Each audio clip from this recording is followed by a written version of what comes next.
Hello and welcome back to another video on the rest of the day and to another edition of Raw out of 10. And yeah, it's a big show today.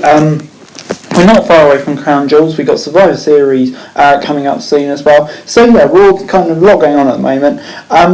Yeah, we've got Blair versus Bailey again today, which will be a good match. So yeah, let's get straight into it. And the Judgment Day kicked off Raw and said that they run the show now. Dominic got on the mic and talked about the new family before Styles and the OC made their appearance. AJ compared Dominic to James Ellsworth before he and his boys made their way to the ring. The teams were headed for a fight and set up a match between Anderson and Balor to settle the scores. Anderson sent Balor outside before we headed for a break, and when we were back on Raw, Balor was back in control. Anderson came back with a spine buster and got a near fall before blocking a Pele kick. Balor then took a neck breaker before getting a suplex. Anderson blocked a top rope move and hit a suplex on Balor before Dominic tried to interfere. AJ took Dom out on the apron and Gallows took Damian Priest down at ringside before Rhea wiped Luke out with a slam and a low blow. In the ring, Balor hit the lateral press off the distraction and picked up the victory. And yeah, gets a 7 out of 10 from me. Really good match to kick off the show. Obviously these two have history. Not good to see never open weight champion lose his first match in WWE. But yeah, anyways,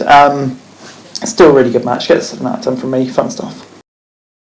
The Miz was out next and said he had been keeping a secret from us. He said that Dexter Lumis came to him one night and told him why he was haunting the A-lister. According to Miz, Lumis was hunting him because he chose Ciampa as his protege. Johnny Gargano came out and said that Miz wasn't giving us the full story. The Miz tried to protest before R-Truth made his way out and said that all this truth took away from him and he wanted to show up. The Miz and Truth set up a match after some trash talking about Truth's hometown. The Miz got some big moves early on and took Truth down before a hooded figure with gloves appeared in the crowd. The Miz mistook him for Dexter Lumis and was distracted with R-Truth rolling him up and got the win. The hooded figure showed Gargano.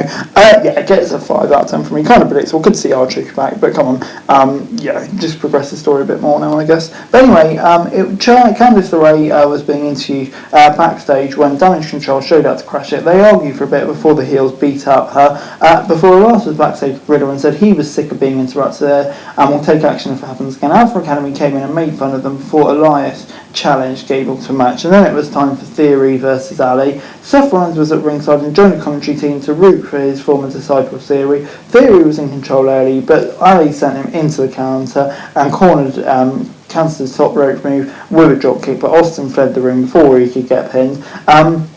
Back after a break, Theory tried to take a selfie during the match and Ali took him out with a 450. Ali then nearly pinned Theory, but the latter came back with a big move. Rollins instructed Theory to finish it, but Ali took control again and went for the 450 splash. Rollins then rushed the ring and the ref stopped him before Theory kicked Ali off the ropes. Theory then hit the A-Town down off the distraction before picking up the win. Rollins sent Ali outside and into Timekeep's area after match and beat him up. Rollins was then on his way out when Ali attacked him, but they were separated by officials right away. Are we not getting a Rollins versus Ali feud? Yeah, that would be very weird if true. But you know, it gets a 7 out of 10 from me. Really solid match. And yeah, I mean, Rollins Ali feud would definitely be interesting with Theory mixing there somewhere else as well. So yeah, 7 out of 10. Intriguing.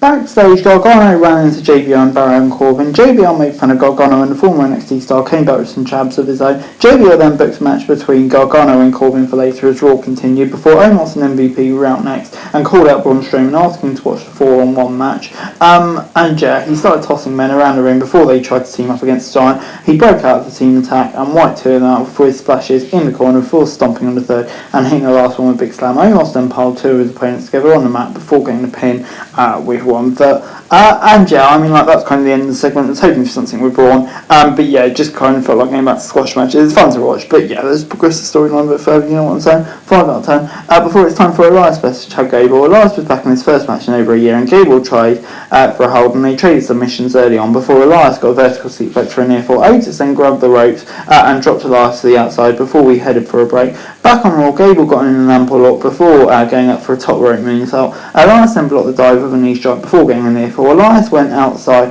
and sidestepped a tackle from Otis, who crashed into the ring post. Elias then blocked the Chaos Series finisher from Gable before going for a big boot and hitting the final cut for the victory. After the match, Otis took Elias out from behind. Riddle rushed to make the save and took Gable down with the Bro 2 sleep before taking Otis out as well. So yeah, maybe a tag team sort of action there. Who knows? But yeah, it gets a 6 out of 10 from me. Yeah, I thought it was a decent enough match, serviceable enough match. Good to see Elias back in the ring, and yeah, kind of intrigued to see where it will lead, to be honest.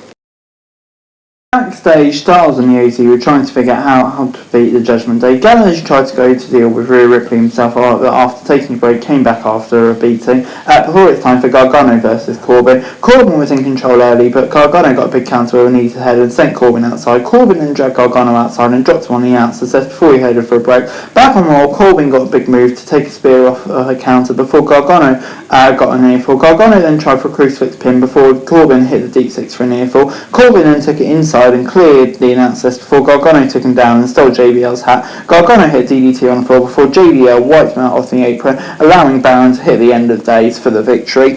Corbin then told Miz that if he didn't spill the beans next week, he will do it himself. But yeah, 6 out of 10. I don't like Gargano losing again, but JBL kind of heel antics. Yeah, kind of feel like they put themselves in the corner here. The match was good, but you know, there's a way out. I suppose it was a reasonable way out as well. So I'll go 6 out of 10.